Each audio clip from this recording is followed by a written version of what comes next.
Masasabi ngang isa ang relasyon ng magkasintahang sina Janine Gutierrez at Paolo Avellino sa napaka-pribado.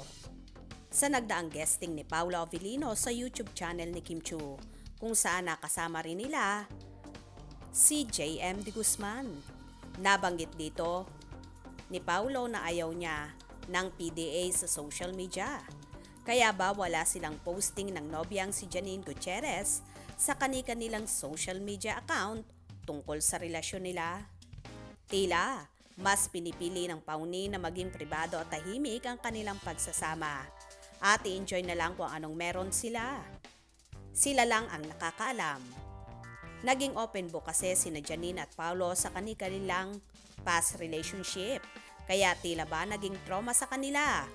Kaya naman mas pinili na lang nila ngayong itago nang wala nang mas marami pang makisawsaw.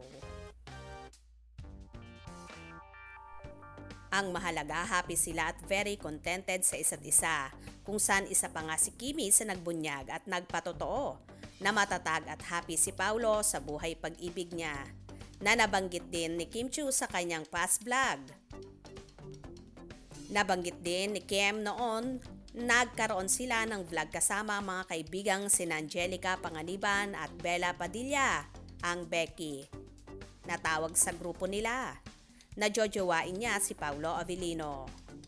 Samantala, confident at long hair naman ang gusto ni Paolo sa isang babae. For sure, si Janine na yan. Anyway, ibalato na lang natin sa paunin kung gusto nila ang tahimik at pribado. Basta happy sila sa relasyon nila, happy na rin ang kanilang mga supporters. By the way, may ginagawang pangalawang movie si Janine. At after nga nito, ay sitcom naman ang gagawin niya. Posible kaya bang si Paolo Avellino nang makakasama niya dito? Na mismong ang manager ni na Paolo at Janine na si Sir Leo Dominguez ang nagbunyag tungkol sa sitcom na ito. Abang-abang tayo at for sure manggugulat na lang ang paunin sa kanilang mga proyektong gagawin. Kaya naman tumutok at huwag na huwag pahuhuli sa mga maiinit na kaganapan, especially sa paunin updates. Mga ka-scoop, anong inyong magiging reaction sa bidyong ito?